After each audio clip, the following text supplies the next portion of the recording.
అందరికీ నమస్తే అండి. చాలామంది చాలా వీడియోల్లో ప్రశ్న రావణ్‌కు వైసీపీ వాళ్ళు ఫీడ్‌బ్యాక్ ఇచ్చారు, కంటెంట్ ఇచ్చారు. సో, వైసీపీకి అనుకూలంగా అతను మాట్లాడాడు. వైసీపీ వాళ్ళ అజెండా ప్రకారం మాట్లాడాడు అని చెప్తున్నారు. అది నిజం. చాలా వరకు నిజం. వైసీపీ వాళ్ళ ఇంట్లోనే, ఫ్లాట్‌లోనే ఆయన స్టూడియో నిర్వహించిన మాట నిజం. వైసీపీ వాళ్ళు ఇచ్చిన కంటెంట్‌ని ఆయన చెప్పిన మాట నిజం. దానికి తన సొంత యాంటీ హిందూ భావజాలాన్ని జోడించి పవన్ కళ్యాణ్ గారిని, జనసేన పార్టీని టార్గెట్ చేసిన మాట నిజం.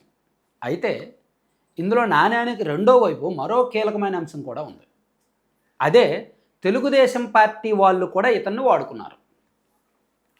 తెలుగుదేశం పార్టీ వాళ్ళు కూడా కొన్ని నియోజకవర్గాల్లో వాళ్ళకున్న విభేదాలను ఇతని ద్వారా చెప్పించారు.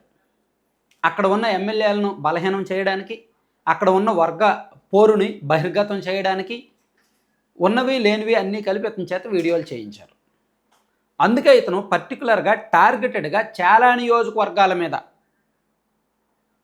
కొంతమంది పర్టికులర్గా నాయకుల మీద పదే పదే వీడియోస్ చేశాడు. ఉదయగిరి కావచ్చు, కళ్యాణదుర్గం కావచ్చు, అనంతపురం కావచ్చు, దర్శి కావచ్చు, ఇట్లా ఒక 7-8 నియోజకవర్గాల టీడీపీ నాయకుల మీద టార్గెటెడ్గా రిపీటెడ్గా వీడియోలు చేశాడు. దానికి కారణం, దానికి గాను ఇతనికి సుమారుగా 1.5 కోటి ముట్టింది. అది 1.5 కోటి నుంచి 1,70,00,000 వరకు ఇతని అకౌంట్లోకి వెళ్ళింది. సో, ఈయనకు వైసీపీ వాళ్ళు డబ్బులు ఇచ్చారు, టీడీపీ వాళ్ళు డబ్బులు ఇచ్చారు. ఇప్పుడు ఇతను పోలీసులు అదుపులో ఉన్నాడు కదా, రిమాండ్ ఖైదీగా ఉన్నాడు కదా, ఇతని బ్యాంక్ అకౌంట్ లావాదేవీలన్నీ కూడా పోలీసులు పరిశీలిస్తున్నారు కదా. సో, అమౌంట్ ట్రాన్సాక్షన్లన్నీ ఎక్కడెక్కడి నుంచి వచ్చాయి, ఏ అకౌంట్ నుంచి వచ్చాయి, ఏ నెంబర్ నుంచి వచ్చాయి అనేది పరిశీలిస్తున్న క్రమంలో పోలీసులకి ఈ విషయం క్లియర్గా అర్థమైంది. సో, ఎమ్మెల్యేలు కొన్ని నియోజకవర్గాల్లో పాత వాళ్ళను కాదని కొత్త వాళ్ళకి సీట్ ఇచ్చారు. అక్కడ పాత వాళ్ళు ప్రస్తుతం ఉన్న ఎమ్మెల్యేలని ప్రశాంతంగా పని చేసుకునేవట్ల, విపరీతంగా గ్యాప్స్ వస్తున్నాయి, విపరీతంగా గొడవలు జరుగుతున్నాయి. సో, అటువంటి చోట ఈయన వాళ్ళకి ఒక ఆయుధంగా దొరికాడు. ఇతని చేత వీడియోలు చేయించారు. అది ఇప్పుడు పోలీసుల పరిశీలనలో ఉంది. ఒకవేళ రావణ్ నోరు విప్పి పలానా నాయకులు నాకు డబ్బులు ఇచ్చారు అని టీడీపీ వాళ్ళ పేర్లు చెప్తే పార్టీ కూడా అలర్ట్ అయ్యి ఆ నాయకులకు వార్నింగ్ ఇవ్వడం, లేదంటే నోటీస్ ఇవ్వడం జరిగే అవకాశం అయితే ఉంది. ఉదయగిరి కావచ్చు, కళ్యాణదుర్గం కావచ్చు, దర్శి కావచ్చు, అండ్ అనంతపురం అర్బన్ కావచ్చు, ఇట్లాంటి చాలా నియోజకవర్గాల్లో ఉన్నాయన్నమాట. అంటే సాధారణంగా రాజకీయ నాయకుల ఆలోచనలు ఎలా ఉంటాయో చూడండి. ఈయన ఒక రాజ్యాంగేతర శక్తిగా మారాడు. చాలా దారుణమైన పదాలతో కించపరిచేలా వీడియోస్ చేశాడు.